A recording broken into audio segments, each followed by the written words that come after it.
दोस्तों आज की वीडियो में बात करेंगे जो डेल्टा वाटर आईपीओ उसके बारे में। तो इस पर्टिकुलर आईपीओ की हम पूरी डिटेल एनालिसिस करेंगे कि इस कंपनी बेसिकली करती क्या है, कंपनी के पास ऑर्डर बुक कितना है, कंपनी का सब्सक्रिप्शन फिलहाल डे टू पे कितना आया है और किस तरह का इसका ग्रे मार्केट प्रीमियम चल रहा है और कंपनी के फाइनेंशियल्स कैसे हैं। इस पूरी डिटेल एनालिसिस को हम करेंगे और ये जो वीडियो है वो सिर्फ और सिर्फ एजुकेशन पर्पज के लिए बन रहा है। आपको ये आईपीओ सब्सक्राइब करना है या नहीं करना है, ये आप अपनी फाइनेंशियल एडवाइजर की हेल्प से कर लें। ठीक है, चलिए वीडियो को शुरू करते हैं। ठीक है, सबसे पहले बात कर लेते हैं कि कंपनी करती क्या है। कंपनी आई थी 2016 में। 2016 में ये कंपनी आई थी और कंपनी का जो बेसिकली काम है वो वाटर मैनेजमेंट इंफ्रास्ट्रक्चर प्रोजेक्ट्स को हैंडल करना है।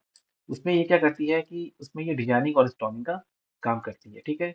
और इसके बाद जितने भी ग्राउंड वाटर के प्रोजेक्ट्स हैं उन उस प्रोजेक्ट में इनकी जो है वो एक्सपर्टीज है, ठीक है। और साथ ही साथ जो गवर्नमेंट ऑफ इंडिया का जो जल जीवन मिशन है उसके भी ये पार्टिसिपेंट है। तो ये एक शॉर्ट ओवरव्यू है इस पर्टिकुलर कंपनी का, ठीक है। उसके बाद हम देख लेते हैं कंपनी के पास जो वाटर इंफ्रास्ट्रक्चर का प्रोजेक्ट करती है, इसके पास अभी तक के प्रोजेक्ट कितने हैं, ठीक है।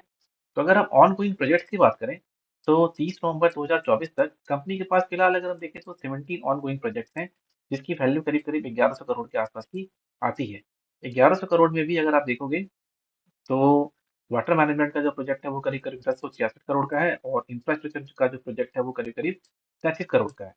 तो इसमें से अगर हम देखेंगे तो अगर इसकी वैल्यू के हिसाब से देखेंगे तो कंप्लीटेड जो वर्क है जिन्होंने अपना काम कर लिया है तो वो 343 करोड़ के आसपास है और तो इस हिसाब से इनके पास जो आउटस्टैंडिंग ऑर्डर बुक है वो 752 करोड़ का है।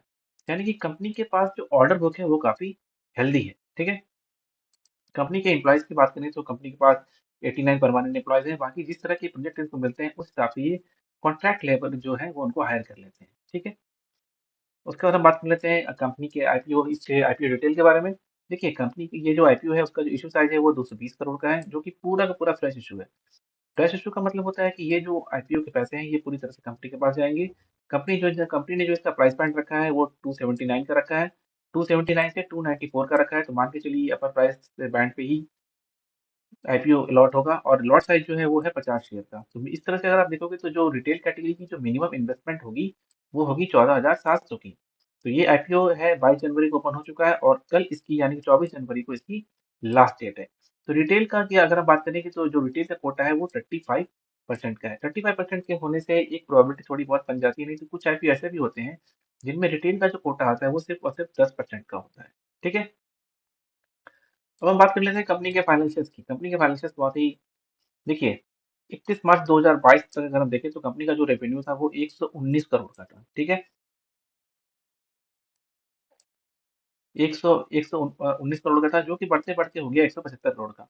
फिर 2024 में ये हो गया 241 करोड़ का। तो अगर हम ईयर ऑन ईयर बेसिस बात करें तो कंपनी की जो रेवेन्यू है वो बढ़ रही है, ठीक है। उसी तरह से देखिए अगर हम प्रॉफिट आफ्टर टैक्स की बात करें तो 31 मार्च 2022 को इसका जो था वो 38 करोड़ का था। उसके बाद फिर देखिए 31 मार्च 2024 तक आते-आते ये 60 करोड़ के आसपास का हो गया। यानी प्रॉफिट आफ्टर टैक्स भी ईयर ऑन ईयर बेसिस पे बढ़ रहा है। साथ ही साथ अगर हम इसकी बोरोइंग्स की बात करें जो कि 1.15 करोड़ के आसपास की थी, जो कि अब सिर्फ जो घटते-घटते आ गई है 0.71 करोड़ के आसपास, ठीक है।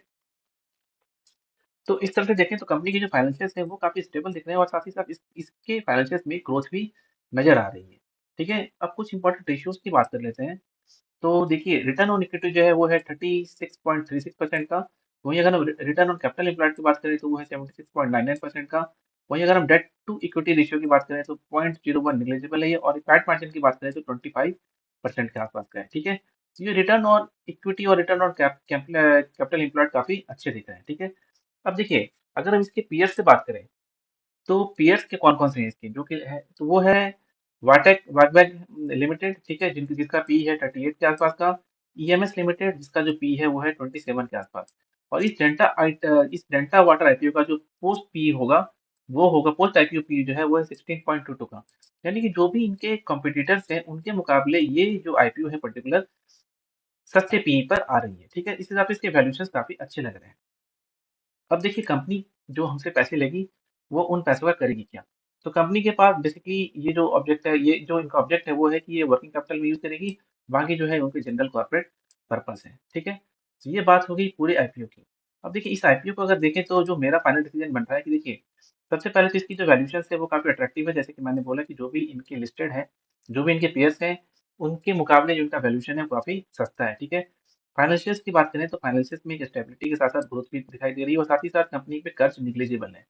अगर हम बात करें ऑर्डर बुक की तो कंपनी के पास स्ट्रॉन्ग ऑर्डर बुक है 7752 करोड़ के आसपास के इनकी आउटस्टैंडिंग प्रोजेक्ट्स के ऑर्डर ऑर्डर बुक है, ठीक है? वहीं अगर हम रेशियोज़ की बात करें तो जैसे कि मैंने पहले ही कहा कि रिटर्न ऑन इक्विटी और रिटर्न ऑन कैपिटल एम्प्लॉयड भी काफ़ी इम्प्रेसिव है। तो मेरा जो इस आईपीओ को लेके व्यू बन रहा है वो है कि मैं इस आईपीओ को करूँगा सब्सक्राइब सिर्फ़ और सिर्फ़ लिस्टिंग गेन के पर्पज़ से। फिलहाल मैं इसको होल्ड नहीं करूँगा।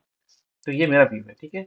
इस शॉर्ट वीडियो आपको कैसा लगा ये मुझे ज़रूर बताइएगा और मेरा एक फ्री टेलीग्राम चैनल है, आप उसको ज़रूर ज्वाइन कर लीजिएगा। चलिए मिलते हैं अगली वीडियो में। थैंक यू और अगर ये वीडियो अच्छा लगा हो तो वीडियो को लाइक और शेयर ज़रूर कर दीजिएगा।